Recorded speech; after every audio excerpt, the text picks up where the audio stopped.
नमस्कार, आप देख रहे हैं न्यूज़ 18 का डिजिटल प्लेटफॉर्म और मैं हूं आपके साथ जागृति खंतवाल। तो देखिए, इस बार 3 मार्च 2026 को साल का पहला चंद्र ग्रहण लगने वाला है और ऐसे में होली का त्यौहार भी है। लेकिन इस बार होली के त्यौहार के समय पर चंद्र ग्रहण लग रहा है। ऐसे में इसका कितना प्रभाव हमारे जीवन पर पड़ेगा, भारत में किस समय ये चंद्र ग्रहण लगेगा और किन किन राशियों को खास ध्यान देने की ज़रूरत है, आज इसी पर बातचीत करने के लिए हमारे साथ मौजूद हैं ज्योतिषाचार्य राकेश चतुर्वेदी जी। बहुत स्वागत है सर आपका न्यूज़ 18 में। नमस्कार जागृति जी, न्यूज़ 18 के सभी दर्शकों को मेरा वंदन है, मेरा प्रणाम है।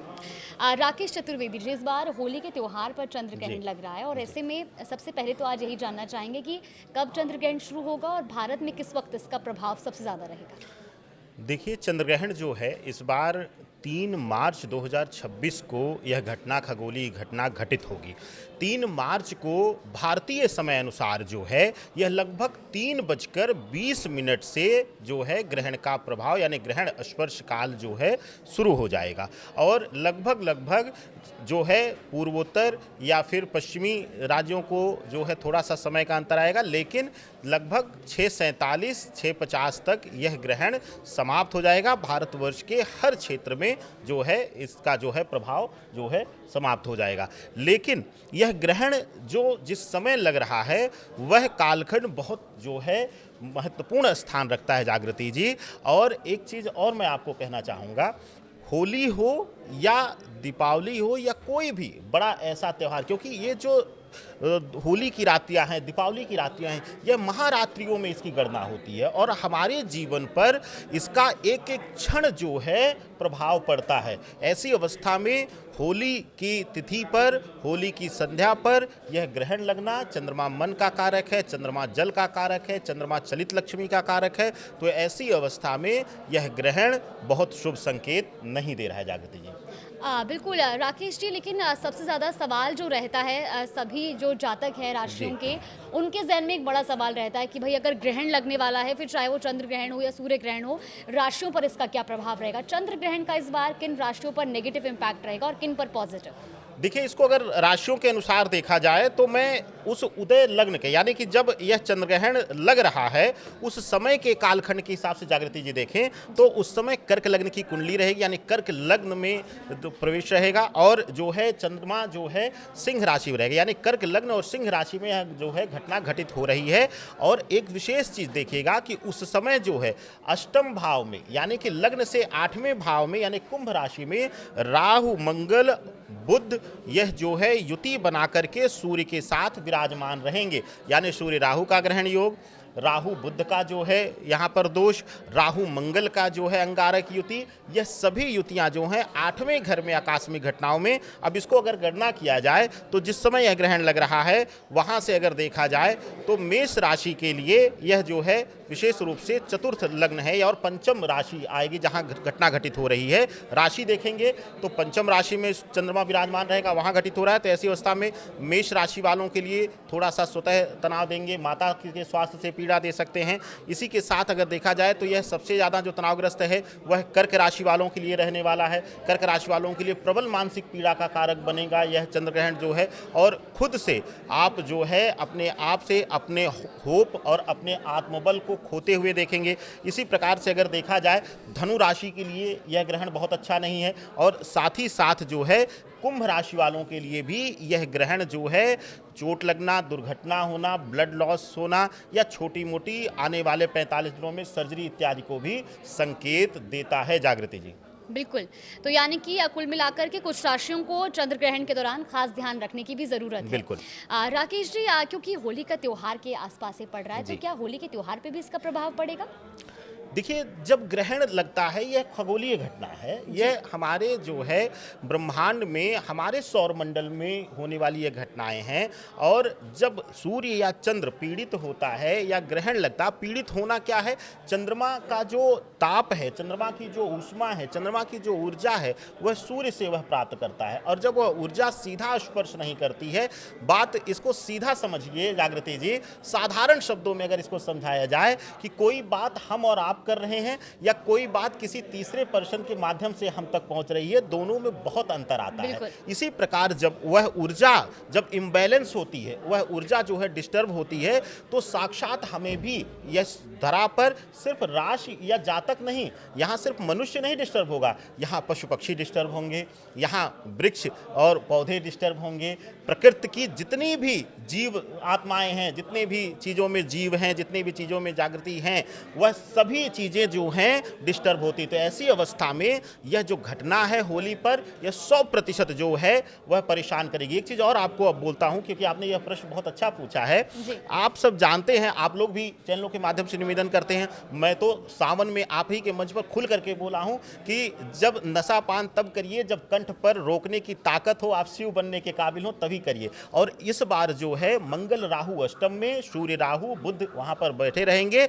ऐसी अवस्था में इस बार जितना हो सके, कितने भी बड़े धुरंधर हो आप, कितने बड़े आपको अपने ऊपर भरोसा, कितना भी नशा आप पचा सकते हैं, इस बार होली पर परहेज करिएगा। और खास करके जलीय नशा जिसमें जल तत्व हो, आप उसको पूर्ण रूप से बर्ताव करिएगा, नहीं तो कहीं न कहीं किसी न किसी बुरी घटना का यह संकेत भी दे देगा। अब बिल्कुल, तो यानी कि कुल मिलाकर के होली के त्यौहार के मौके पर कुछ लोग जो है नशे का सेवन भी करते हैं, तो उन लोगों को खास ध्यान रखने की ज़रूरत है। इस बार नशे से जितना हो सके वो दूर रहिए। राकेश जी, क्या विशेष टिप्स आप देना चाहेंगे चंद्र ग्रहण के दौरान जिन्हें ध्यान रखने की ज़रूरत है? देखिए, चंद्र ग्रहण के दिन, क्योंकि यह दृश्य है भारतवर्ष में ही, सूर्य ग्रहण दृश्य नहीं था। हालांकि मैं कहता हूं कि जब भी हमारे सौर मंडल में सूर्य चंद्रमा एक ही हैं, वही हम चाहे अमेरिका में हो चाहे इंडिया में हो, हमें हर जगह वही प्रभावित करता है। और जाहिर सी बात है, हमारे कुछ भाई बंधु, अगर हम दूसरों को छोड़ भी दें तो हमारे कुछ भाई बंधु, हमारे कुछ जो है व्यापारिक दृष्टिकोण से हमारे बहुत सारी चीज़ें जो हैं, अगर अमेरिका में भी दृश्य हो रहा है या साउथ अफ्रीका में दृश्य हो रहा है, तब भी हम प्रभावित इनडायरेक्टली होते हैं। ऐसी अवस्था में यह चंद्र ग्रहण जो है साक्षात हमारे यहाँ भारतवर्ष की भूमि पर दृश्य हो रहा है, तो सबसे ज़्यादा बर्ताव रहेगा गर्भवती स्त्रियों के लिए और साथ ही साथ बच्चों के लिए, शिशुओं के लिए, और उनकी जिनकी चंद्रमा की महादशा चल रही हो, जिनकी राहु की महादशा चल रही है, और उनको तो और सतर्क रहने की जरूरत है। जिनकी चंद्र राहु या चंद्र बुध या राहु बुध की जो है महादशा या अंतर्दशा चल रही हो, उनको सतर्क रहने की जरूरत है। तुलसी के जो है रस निकाल करके गंगा जल में डुबो करके लेपन करिए, ललाट पर, मस्तक पर। गर्भवती स्त्रियां नाभि पर लेपन करें, बर्ताव करें। अगर आप जरूरी ना हो, कोई रोग ना हो, स्वस्थ हो, तो आप ग्रहण काल के दौरान भोजन लेने से परहेज करें। नया भोजन ग्रहण समाप्त होने के बाद शुद्ध करके, किचन इत्यादि साफ करके, धुल करके, जो है चूल्हा धुल करके तब आप भोजन बनाएं। यह आपके लिए जो है बेसिक बर्ताव हैं। और जागृति जी, एक शब्द भी कहना चाहूँगा, क्योंकि आप स्वयं नाम से ही जागृति फैला रही हैं, तो ग्रहण हो या कोई खगोलीय घटना, उसके विषय को लेकर के जागृति ही, यानी कि स्वजागरण ही आपका प्रथम जो है उपाय है। इसको आपको याद रखना चाहिए। बिल्कुल, यानी कि कुल मिलाकर के आप अगर सभी नियमों का पालन करते हैं, और ख़ास तौर पर जिस तरीके से राकेश जी ने भी बताया कि आपको किन किन चीज़ों का ख़ास तौर पर ध्यान रखना है, तो आप चंद्र ग्रहण के जो दुष्प्रभाव हैं या जो प्रभाव वो आपके जीवन में नकारात्मक प्रभाव डालेगा, आप उनसे बच सकते हैं। राकेश जी, एक सवाल यहाँ पर और करना चाहूँगी। अमूमन ऐसा होता है कि लोगों के अंदर कहीं ना कहीं दिलचस्पी भी रहती है कि जब चंद्र ग्रहण है या सूर्य ग्रहण है तो वो उसको देखने के लिए जाएँ। तो क्या ये ऐसा जो दृश्य है वो देखना कोई नेगेटिव इम्पैक्ट भी हमारी लाइफ में डालता है, या देख सकते हैं? देखिए, इसका शास्त्रीय प्रमाण भी है और आज के आधुनिक विज्ञान के अनुसार भी। देखिए, मैं जो भी चीज़ें बोलता हूं उसका जो है ज्योतिषीय प्रमाण, शास्त्रीय प्रमाण और वैज्ञानिक प्रमाण के साथ बोलता हूं।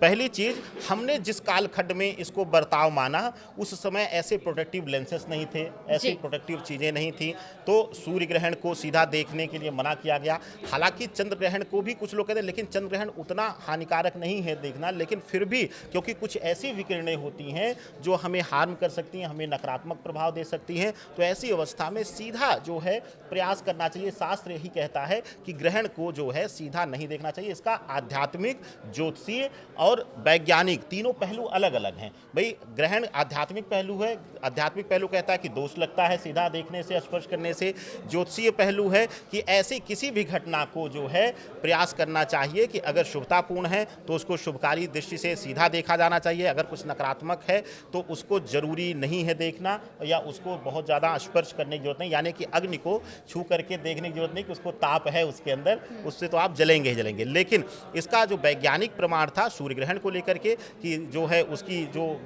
रेज है वो हार्मफुल होती हैं, तो ऐसी अवस्था में सभी का निचोड़ यही है कि ऐसी चीज़ों को प्रयास यही करिए कि नग्न ना देखें। हालांकि चंद्र ग्रहण को देखने में कोई दिक्कत ना वैज्ञानिक दृष्टिकोण से है, ना ही जो है मैं ज्योतिषीय व्याकरण के रूप से मैं जानता हूं कि उसका कोई दोष नहीं है। यानी कि कुल मिलाकर के अगर हम जो नकारात्मक प्रभाव है अगर उन पर हम ध्यान दें और जो टिप्स आपने दी है उनको फॉलो करें तो हम चंद्र ग्रहण के दुष्प्रभाव से कुल मिलाकर बच सकते हैं। बिल्कुल तो बिल्कुल। देखिए आप चंद्र ग्रहण है 3 मार्च 2026 को इस बार लगने जा रहा है। ऐसे में होली का त्योहार भी है। आपको होली के त्योहार के साथ साथ चंद्र ग्रहण के मौके पर भी किन किन चीज़ों का ध्यान रखना है वो हमें राकेश चतुर्वेदी जी ने बताया। बहुत बहुत धन्यवाद राकेश जी आपका हमारे दर्शकों को इतनी महत्वपूर्ण जानकारी देने के लिए। और आप भी चंद्र ग्रहण से पहले इन सभी टिप्स को नोट डाउन जरूर कर लीजिए। बहुत बहुत धन्यवाद।